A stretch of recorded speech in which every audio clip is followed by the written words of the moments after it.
What's going on, everybody? This is Mike Mastrangelo from Better Me. It's great to be here with you guys from the truck. So today I want to talk about three things that could be potentially hurting your retirement or something that's going to cause you not to retire entirely. So a lot of people out there, they have these retirement plans, and a lot of Americans today, they're not going to be able to retire. A lot of younger individuals today, they want to retire early, but can we actually make it to retirement, and can we make it through retirement? So those are really the questions I want to ask. And there are really three things, well, there are a little bit more than three things, but there are three major things that are potentially stopping you from retiring at all and making it through retirement. And those three things are taxes, market fluctuations, and fees. So when I talk about taxes, a lot of people in this country today, they have employee-sponsored plans that they use to retire. So whether it be an IRA, a 401k, something like that. And so these IRAs and 401ks, they're effectively linked to the market. So if the market goes up, you can potentially stand to gain a whole lot of money in your account. But if the market goes down, you could lose some or a portion of your money. And so again, this holds true in your IRAs, your 401ks, which are your typical employee-sponsored plans. You have TSPs, you have 457s, but for the most part, people have a typical 401k. And so the downside to this is that when we have market conditions similar to today, as the recording of this video, when the market goes down, you can lose some or all of your money. And so that's one of the major concerns today, is that, especially for someone that's just looking to retire, if the market goes down and you lose a lot of that principal, then you're gonna have a lot less to live on in retirement. And so you wanna be able to protect that. The second thing is taxes. I always look at my clients and I always say, do you wanna pay taxes on the seed, or do you wanna pay taxes on your harvest? And most people look at me and they'll say, well, I want to pay taxes on the seed, right? Because if you have an apple orchard, if you have the apple seed, and then that seed grows into a bunch of different apples, apple trees, you definitely want to pay the taxes on the seed versus all of the apple trees and the fruits that apple tree will bring you. And so, taxes are a big part of this, because as you go into retirement, now there are two different types of, say, IRAs and 401ks. You have traditional and you have Roth. I'll talk about those in a different video, but if you have a traditional 401k, that means you are taking a tax deduction now, so you're deducting the amount you pay for the 401k on your taxes, and you are paying taxes on that 401k later, or that IRA later, which means that as you go into retirement, let's say you're retiring 30 years from now, well, guess what? The government's only going to raise taxes, right? Because we have $30 trillion in debt today, close to $30 trillion in debt as of recording this video. And really, other than printing money, which they can't do to fund social programs like Social Security, for example, they're going to have to raise taxes. And if they raise taxes, you're willing to bet that 30 years from now, the tax rate's going to be a lot different. Even if you don't have a lot of, regular expenses like college educations, homes, things like that, you're still going to have a pretty hefty tax rate. And so if you're paying taxes on your harvest, if you think about it, when you go to retire, let's just say you're withdrawing $50,000 a year at your current tax rate, that's also going to play into a big part of how much you're going to receive when you retire. So these two things, just to recap, we're taking market fluctuations. So if you have a market downturn, let's just say, for example, the market goes down 50% as you're going to retire.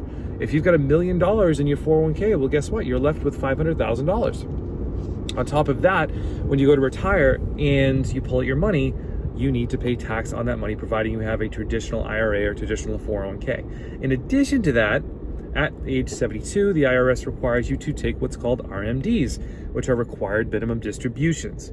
And so that's because the government wants their money. They want those taxes that you have to pay on that money. And if you don't take out that money by the age of 72, they're going to charge you a fee of 50%. You heard me right, 50%.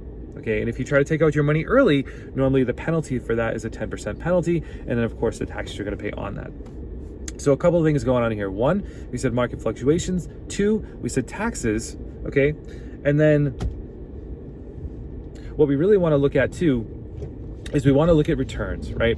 So we said market fluctuations, we said taxes, and then the last part is fees, right? So when I talk about returns, your fee structure is kind of embedded into this as well. So a lot of times what Americans will do is they'll put their money into these 401ks, these IRAs, the employee-sponsored plans, and what they don't tend to see is the day-to-day managing of these accounts, right? Because they're managed by brokerage agencies. They're technically brokerage accounts. And so because these are brokerage accounts, what happens is they're actively managed. And to actively manage your account, you're charged a fee. And I was dealing with a client just a couple of weeks back. The fees to manage her account on a couple $100,000 was roughly, about $2,800 per quarter. So if you take roughly $2,800 per quarter, you're talking about, a little over $10,000, $11,000 per year to manage this money. And so when we take all these together, when we take market fluctuations, when we take taxes, and we take fees that are occurring in your retirement accounts today, when we take all of these together, when we go to retire, we don't have as much money as we think we did when we originally started these accounts, right? And so then we have to kind of restructure what we want to do. We want to restructure what our plans are for the rest of our retirement. Some of us wanted to retire early. We can't retire early anymore because we realized that the tax burden is so great. We realized that they were taking out more fees than they said they were initially, or maybe we didn't realize they were taking out as many fees in our account, and maybe the market had a downturn and you might have lost, say, 30 or 40% in your investments. And that ultimately caused the amount of money that you're able to draw from your account at retirement to decrease. One other thing about these accounts, and what the brokerage accounts will normally tell you, or the brokerage managers, the account managers will normally tell you, is there's something called a 4% rule. And what that means is you're not to take out, or they recommend that you don't take out any more than 4% per year to live on, or you run the risk of outliving retirement. So what we try to do with our clients is we want to make sure they make it to retirement and they make it through retirement. So a couple things you can do. With this is, if you have money in your savings account today, we recommend that our clients keep 3 to 6 months of savings in their accounts today. And the reason to do that is maybe you're making a big purchase, maybe you're making an investment, right? So you want to, or maybe you have emergency expenses, right? So 3 to 6 months for expenses. If you want to save up for an investment, that's fine. You can have money in there. Or if you're making a big purchase, absolutely put money in your savings account, but no more than 3 to 6 months. Because what happens is when the money's in your savings account, it's literally dying. If the money's not working for you in the savings account, it is dying. And the reason why we say it's dying is because as of this recording, inflation is at 9.1, 9.2%. It's hovering right around there, okay? And so if you're getting roughly 0.1 or 0.01% in your savings account and inflation is 9.2%, guess what? You're losing money every single day in that savings account. So you want to make sure you take that money out of the savings account, put it into some secure investments. What I can recommend, now again, I'm gonna mention this in every single video. I am not a trained financial advisor. I am not an attorney. These are only my opinions and only things that have worked for me and only things that have worked for my clients. I'm actually a financial strategist. And so anything that you do, please don't hold me responsible for anything that you invest in, anything that you do here. I'm simply giving you my opinion and what's worked for me. And I'm happy to talk more about that if you want to reach out. The second thing you can do, other than getting your money out of your savings account, except for 3 to 6 months, is you want to go ahead and maybe invest in something like a life insurance policy. So life insurance policies have changed over the years. There are life insurance policies out there such as a indexed universal life. They call it an IUL for short. You can put your money into this policy, and what happens is if the market goes down, you will not lose any money. You won't lose a dime. We call it zero is your hero, and the reason why is because the insurance company protects you against that risk. Now, if the market goes up, you're still going to get all the gains of the market. What normally happens is these policies, they go by, maybe the S&P 500, the Russell. It's one of the different indexes, and basically if those markets gain, if those indexes gain, then you're going to gain in your policy. If the market tanks, if the market goes down like it did at the start of the pandemic, negative 38%, you are going to lose nothing in your account. This is key. This is key because in every case, you want to protect your principal. If you have $100,000, you don't want to have $50,000 the next day because the market went down 50%. You want to keep that principal and you want to keep gaining interest on that principal, okay?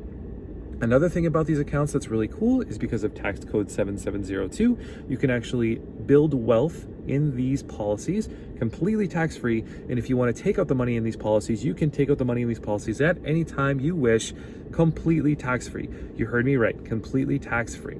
So similar to an IRA and a 401k, they grow similarly like they do in the marketplace today. But with the insurance policy, you just don't lose any money in the market if the market goes down. Conversely, though, with these insurance policies, if you were to take some money out of your insurance policy, you would not get taxed on this money. It's completely tax-free due to tax code 7702. You can go ahead and look that up if you like. The last thing that I would suggest is perhaps an annuity. So an annuity works just like a pension. So you have an accumulation. You can pay money every month. You can pay a lump sum. The money accumulates over a certain number of years, and then when you're ready to retire, you go into what's called a distribution phase, where you start withdrawing the money for the annuity from the annuity. And so the cool thing about these annuities is, for a fixed indexed annuity, for example, if you put your money in this account, you will not lose any money if the market goes down. But if the market goes up, you're going to get the gains similar to what the index is doing, similar to an S&P 500 or a Russell. You can pick the different indexes that you like, but when the market goes down, you will not lose any of that principal investment, which is key. And when the market goes up, you will get all of the gains. The one thing about the annuities, though, they are taxable. So you do pay taxes on the gains in that annuity. With the life insurance product, you do not. You get all the benefits of the life insurance policy, death benefits, things like that, all bunch of living benefits. We can talk about that. If you're interested, please do reach out.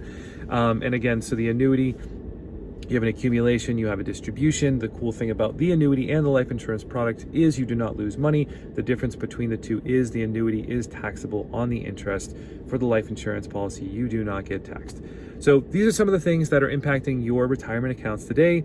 Again, we have, things like inflation, we have things like taxes, we have things like fees, and we have things like the market fluctuations. We want to make sure that we avoid those at all costs, and that we have a safe foundation for our retirement. Once we have that situated, we can go ahead and definitely invest in the real estate, invest in crypto, invest in all those kinds of things. But we always want to make sure that we have a super solid foundation for us to move forward from when we're talking about our retirement. So guys, if you want to learn any more on these topics, please do reach out. info@fivepillarfinancial.com or fivepillarfinancial.com. You can go to the website and get some free information. Please do reach out. Until then, I'll see you in the next video, and take care, guys.